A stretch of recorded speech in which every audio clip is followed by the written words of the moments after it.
सो आज हम lecture 2 discuss कर रहे हैं चैप्टर 7 एनालिटिकल केमिस्ट्री में। और सबसे पहले आज हम बात स्टार्ट करेंगे कि एरर क्या चीज़ है, एरर किसे कहते हैं, what is error in chemistry. तो आपने 9th क्लास में फिजिक्स में उसको पढ़ा होगा, मेजरमेंट के अंदर एरर और उसके टाइप सेम वही चीज़ है। तो एरर किसे कह सकते हैं, difference between measured value and actual value is called error. तो एरर, वैसे एरर का मतलब होता है गलती, एरर का मतलब होता है गलती, ठीक है, गलती।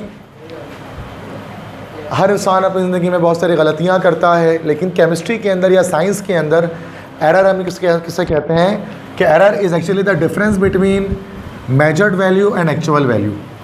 मतलब जो भी आपने मेजर्ड वैल्यू ली है, अगर आपने मेजर्ड वैल्यू को एक्चुअल वैल्यू से माइनस कर दिया तो जो आंसर आएगा वो हमारे पास हो गया एरर। मिसाल के तौर पर लेट्स से ये मार्कर है, ये मार्कर है, इस मार्कर की जो लेंथ है, इस मार्कर की जो लेंथ है लेट्स से कि वो 4 इंचज़ है, 4 inches is the length of this marker. अब आपने इसको कैलकुलेट किया by means of any scale, any vernier caliper, और आपने 3.9 इंचज़ इसकी जो है वो आपने जो है वो निकाल दी, लेंथ निकाल दी। मतलब इसकी, इस मार्कर की लेंथ थी 4 इंचज़ की और आपने 3.9 इंचज़ इसको जो है वो निकाला, तो उसका मतलब आपने गलत निकाला। आप कितना गलत निकाला, उसके लिए क्या करेंगे कि एक्चुअल वैल्यू में से मेजर्ड वैल्यू को माइनस करेंगे, तो 4 - 3.9 इज इक्वल टू 0.1, मतलब 0.1 इंचज़ का एरर आ गया आपकी रीडिंग में। तो एरर क्या है कि एक एक्चुअल वैल्यू है, जैसे इस मार्कर की जो अपनी लेंथ है वो उसकी एक्चुअल वैल्यू है, और आपने जो निकाला ना किसी मेजरिंग इंस्ट्रूमेंट से वो मेजर्ड वैल्यू है, मेजर करने के बाद। अब अगर वो तो सेम आ रहा है अगर, तो एरर 0 हो गया, लेकिन अगर कोई डिफरेंस आ रहा है तो वो डिफरेंस क्या है, एरर। बात समझ में आ गई। एरर या गलती किससे कहते हैं। अब एरर किस वजह से होती है, किस वजह से एरर आता है किसी रीडिंग के अंदर, तो उसके पीछे 2 रीज़न्स हैं, 2 वजूहात की बिना पर 2 रीज़न्स हैं जिसकी वजह से एरर अराइज होता है। एक हमारे पास है सिस्टमेटिक एरर, एक हमारे पास कहलाता है रैंडम एरर। तो 2 तरह के एरर है। अब क्या डिफरेंस है सिस्टमेटिक एरर और रैंडम एरर में, कि सिस्टमेटिक एरर वो एरर है तो किस वजह से होता है, फॉल्ट इन मेजरिंग इंस्ट्रूमेंट। अगर मेजरिंग इंस्ट्रूमेंट, जिस इंस्ट्रूमेंट से आप मेजर कर रहे हैं उसके अंदर कोई फॉल्ट आ गया, उसके अंदर कोई ख़राबी आ गई, तो वो हमारे पास कहलाता है this is called systematic error, कि मेजर करने वाले जो इंस्ट्रूमेंट है वही ख़राब है। जैसे आप मेजरमेंट कर रहे हैं, कोई भी मेजरिंग इंस्ट्रूमेंट बहुत सारे होते हैं, वर्नियर कैलिपर है, स्क्रू गेज है, स्केल है, थर्मोमीटर है, इस तरह से बहुत सारे मेजरिंग इंस्ट्रूमेंट्स हमारे पास होते हैं। तो for example if burette is not properly clean in titration then systematic error arise. जब हम टाइट्रेशन करते हैं तो टाइट्रेशन करने के लिए एक ब्यूरेट इस्तेमाल किया जाता है। आप देखो लंबा सा ब्यूरेट होता है, उसके ऊपर लिक्विड डालते हैं ऊपर से, फिर ड्रॉप बाय ड्रॉप उसमें से लिक्विड निकल रहा होता है। तो ब्यूरेट जो होता है ना उसको बिल्कुल क्लीन करना ज़रूरी है, उसको परफेक्टली क्लीन होना ज़रूरी है। अगर वो क्लीन नहीं होगा, साफ़ सुथरा नहीं होगा, तो जो आपकी रीडिंग आएंगे ना टाइट्रेशन की वो गलत आएगी। तो जो ब्यूरेट का धुला हुआ ना होना, उसका गंदा होना, ये एक सिस्टमेटिक एरर है, चूँकि इंस्ट्रूमेंट में कोई फॉल्ट आ गया है। दूसरा हमारे पास कहलाता है रैंडम एरर। रैंडम एरर किस वजह से आते हैं भाई, it arises due to environmental conditions, माहौलियात की वजह से, माहौल की वजह से। इन्वायरमेंट के अंदर कुछ ऐसा है जिसकी वजह से आप रीडिंग ठीक नहीं ले पा रहे, आपसे गलती हो रही है, that is called random error. मिसाल के तौर पर the weight on physical balance can be affected by air. अगर आपने फिजिकल बैलेंस आपने देखा होगा, वेट करते हैं ना फिजिकल बैलेंस के अंदर, तराजू जैसा होता है वो, अब बहुत सेंसिटिव होता है वो। अगर आप फिजिकल बैलेंस में वेट करें किसी चीज़ को और तेज़ हवा चलनी शुरू हो गई, तो हवा का प्रेशर जब लगेगा उसके पैंस पर, तो क्या होगा, वो नीचे आएगा, उससे वो शायद कुछ मिलीग्राम, कुछ ग्राम वो ज़्यादा वेट कैलकुलेट कर लेगा जितनी एक्चुअल वेट होगी।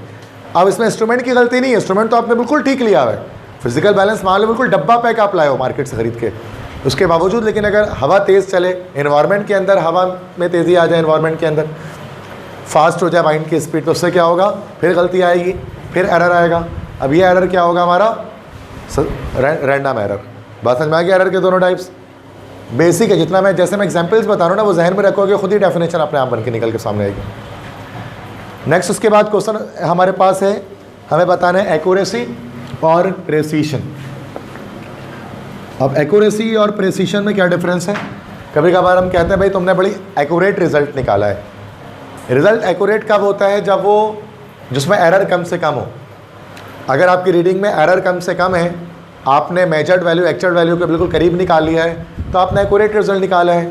मिसाल के तौर पर लेट्स से कि जो ये मार्कर था इसका 4 इंचेस इसकी लेंथ थी और आपने 3.9 इंचेस निकाल दी, मतलब आप बिल्कुल करीब करीब आपने बिल्कुल सही निकाल दिया, तो आप एक्यूरेट हो। मतलब जितना ज़्यादा आप मेजर्ड वैल्यू एक्चुअल वैल्यू से करीब हो गए उतना ज़्यादा आप एक्यूरेट हो गए, यही एक्यूरेसी कहलाती है।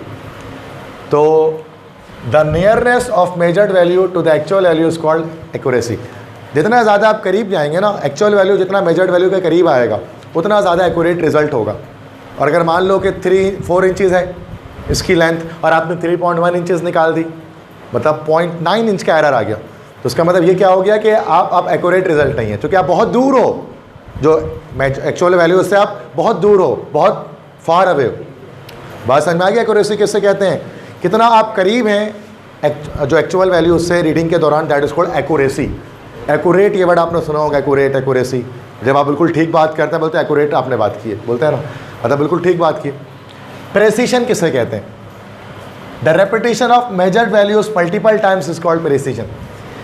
अगर जैसे इस मार्कर की अगर आप एक लेंथ है वो निकाल रहे हो और इस मार्कर की लेंथ से कि 4 इंचेस इसकी एक्चुअल हाइट है और आपने फर्स्ट टाइम निकाली 3.9, दूसरी बार में निकाला 3.9, तीसरी बार में निकाला आपने 3.9, चौथी बार में निकाला आपने 3.9, पाँचवीं बार भी आपने निकाला 3.9, हर बार सेम वैल्यू रिपीट हो रही है। This is called precision. इसका मतलब आपके रिजल्ट बहुत प्रेसाइज है, प्रेसाइसली आपने रीडिंग ली है। प्रेसाइज रीडिंग किसको कहते हैं? जो बार बार रीडिंग रिपीट हो रही हो, कि आप 5 बार रीडिंग निकालो, 5 बार सेम निकल जाए, ये कहलाती है प्रेसिशन। अच्छा, ज़रूरी नहीं कि 5 बार सेम निकले तो एक्यूरेट भी हो। जैसे मैंने यहाँ पर लेट्स नो इस लाइन का क्या मतलब, सेकंड लाइन का, अ measurement can be precise but not accurate. ऐसा हो सकता है एक मेजर्ड प्रेसाइज तो हो लेकिन एक्यूरेट ना हो। मिसाल के तौर पर लेट्स से इस मार्कर ये 4 इंचेस है ना, मैं एक बार निकालो 3.1, दूसरे बार निकालो 3.1, तीसरे बार निकालो 3.1, चौथी बार निकालो 3.1, पाँचवीं बार निकालो 3.1, तो हर बार मैंने 3.1 निकाला, तो क्या मैं प्रेसाइज कर रहा हूँ? ये काम प्रेसिशन है मेरी रीडिंग में, लेकिन एक्यूरेसी नहीं है क्योंकि मैं बहुत दूर हूँ। तो ऐसा ज़रूरी नहीं है कि हर प्रेसाइज रीडिंग के अंदर एक्यूरेसी भी आए। तो ऐसा हो सकता है आप बार बार गलत रीडिंग निकाल लो, और ऐसा भी हो सकता है कि आप बार बार 3.9 निकालो, तो इस बार अब आप एक्यूरेट भी हो, आप प्रेसाइज भी हो। ये वर्ड बहुत अक्सर इस्तेमाल करता है, एक्यूरेट, प्रेसाइज। सही है, तो उसको समझ जाओ, उसके डिफरेंस क्या है दोनों वर्ड में। एक्यूरेसी क्या है कि आप कितने करीब हैं मेजर एक्चुअल वैल्यू से, और प्रेसिशन के repetition of same values reading. ठीक है, नेक्स्ट क्वेश्चन उसके बाद है टाइट्रेशन। टाइट्रेशन को डिफाइन करें। इसी को टाइट्रेशन कहते हैं, इसी को आपके बुक में लिखा हुआ है टाइट्री मैट्रिक एनालिसिस। इसी को टाइट्री मैट्रिक एनालिसिस कहा गया है, या इसी को हम लोग कह सकते हैं this is actually a volumetric analysis. ये सारे नाम एक ही हैं। वॉल्यूमेट्रिक एनालिसिस में हम वॉल्यूम कैलकुलेट कर रहे होते हैं, जैसे कल मैंने बताया था आपको। Titrimetric analysis, titration, volumetric analysis, all are same things. एक ही चीज़ें हैं ये तीनों, कुछ भी कह दो आप इसमें से, टीचर अलग अलग नाम ले रहे होते हैं। Titration, titrimetric analysis, volumetric analysis, है क्या ये चीज़? टाइट्रेशन कहते हैं किसे? 9 में किया तो है, अब क्या किया था आपने उसमें तो मैं बता देता हूँ। तो titration is a quantitative analysis, क्योंकि वॉल्यूमेट्रिक एनालिसिस असल में एक तरह की क्वांटिटेटिव एनालिसिस ही होती है, सब कल मैं बता चुका हूँ। क्वांटिटेटिव एनालिसिस है which is used to measure the concentration of an unknown solution by using a solution of known concentration which is called analyse. दो टाइट्रेशन में क्या करते हैं, 2 सॉल्यूशन लेते हैं, एक की स्ट्रेंथ, एक की कंसंट्रेशन आपको पता होती है, मालूम होती है, जिसको टाइट्रेंट कहा जाता है, और एक दूसरा सॉल्यूशन देते हैं जिसकी आपको कंसंट्रेशन पता नहीं होती है, मालूम करनी होती है, उसको बोला जाता है अनाइलेट। तो दोनों का कंसंट्रेशन, दोनों सॉल्यूशंस का टाइट्रेशन करके हम बता सकते हैं अननोन सॉल्यूशन की कंसंट्रेशन को। तो टाइट्रेशन एक ऐसा तरीका जिसमें अननोन सॉल्यूशन की स्ट्रेंथ, उसकी कंसंट्रेशन मालूम की जा सकती है। कैसे? By using a solution whose strength is known, और नोन स्ट्रेंथ वाले सॉल्यूशन को क्या कहा जाता है? अनाइलेट, जिसे एनालिसिस की जाती है। इसी को स्टैंडर्ड सॉल्यूशन क्लास 9 में कहा जाता है। तो बात वही है। The known solution is called titrant. Known solution जिसकी कंसंट्रेशन पता होती है उसको कहता है टाइट्रेंट, और अननोन सॉल्यूशन को कहा जाता है अनाइलेट। मैंने नीचे दोबारा लिख दिया इस लाइन को ताकि आप ऊपर नहीं समझा तो नीचे समझे। टाइट्रेंट को फिल किया जाता है ब्यूरेट के अंदर, जिसकी कंसंट्रेशन पता होती है वो ब्यूरेट में जाता है। जबकि एनाइलेट को फिल किस में किया जाता है, कॉनिकल फ्लास्क, वो भी मैं डायग्राम में दिखा दूंगा कॉनिकल फ्लास्क कैसे होता है। An indicator is use to determine the end point of titration, और कॉनिकल फ्लास्क में एक इंडिकेटर भी डालते हैं, जैसे फिनोल्फथलीन डाल दिया आपने, आगे बड़ी क्लासों में आप मिथाइल ऑरेंज भी यूज़ करेंगे उसके अंदर। वो क्या करेगा, कलर चेंज करके बताएगा कि टाइट्रेशन रीच हो चुका है और आप रिएक्शन को स्टॉप करना है। यस, फिनोल्फथलीन देखो एसिड नहीं, देखो एक होता है acid based titration, acid based titration कि आपने एसिड और बेस के बीच में आप टाइट्रेशन कर रहे हैं। एसिड बेस्ड टाइट्रेशन में आप दो तरह के आप इंडिकेटर इस्तेमाल कर सकते हैं। एक आप इस्तेमाल करते हैं फिनोल्फथलीन इस्तेमाल करते हैं, एक तो ये नॉर्मली 9th क्लास से आपने यही इस्तेमाल किया स्कूल में अपने, और दूसरा आप कॉलेज में जाकर इस्तेमाल करो क्लास 11 में, जब 11th स्टैंडर्ड में आप आएंगे तो आप इस्तेमाल करेंगे मिथाइल ऑरेंज।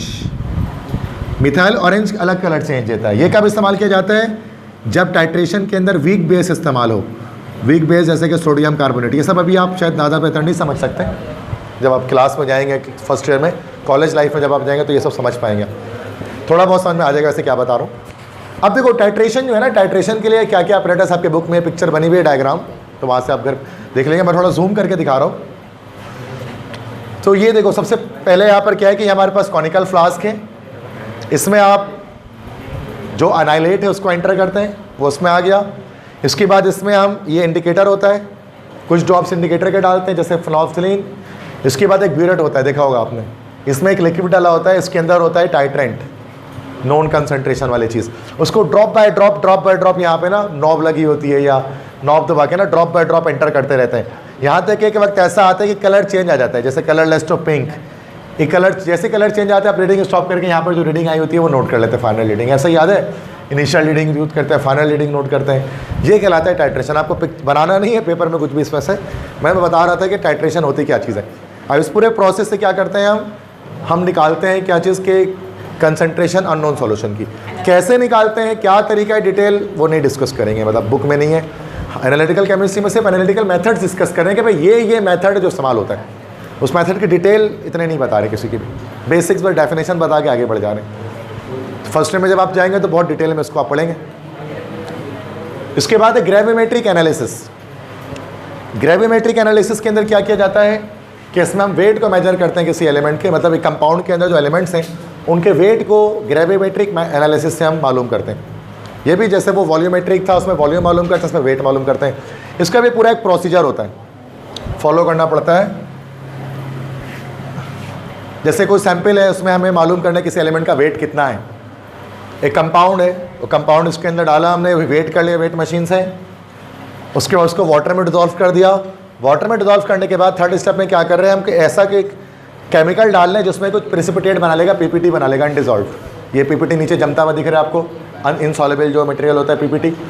फिर इस पीपीटी को क्या करते हैं, फिल्टर आउट करते हैं, और वो पीपीटी जो आपके पास आता है ना, उसके अमाउंट को कैलकुलेट करके हम बता देते हैं कि इस कंपाउंड में, जैसे मिसाल के तौर पे AgCl है, सिल्वर क्लोराइड है, AgCl है ये। अब AgCl के प्रेसिपिटेशन की आप मान लो Cl आपको मिल गया, अब इस Cl का वेट कैलकुलेट करके हम बता देंगे कि भाई इस AgCl में कितने ग्राम क्लोरीन मौजूद था। इस तरह सिल्वर के लिए भी कर सकते हैं अलग से।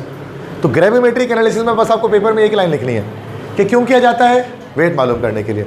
अगर जहन में आए कि कैसे मालूम करते हैं वेट, तो उसका ये तरीका होता है कि जो भी केमिकल जिसमें आपको मालूम करना है किसी एलिमेंट का वेट कंपाउंड के अंदर, उसको आप वाटर में डिजॉल्व करो, फिर कोई एक केमिकल डाल के प्रेसिपिटेशन कर दो, फिर जो पीपीटी बनेगा ना उसको फिल्ट्रेट करके वेट कर लो, आपको पता लग जाएगा कि कितना एलिमेंट है। ये भी बहुत डिटेल है, ये यूनिवर्सिटी लेवल पर जाकर आप इसको पढ़ते हैं, या प्योर केमिस्ट्री में जो ग्रेजुएशन करते हैं, मास्टर्स करते हैं, वो ग्रेविमेट्री मेथड्स वगैरह यूनिवर्सिटी लेवल पर जाकर इसको पढ़ रहे होते हैं।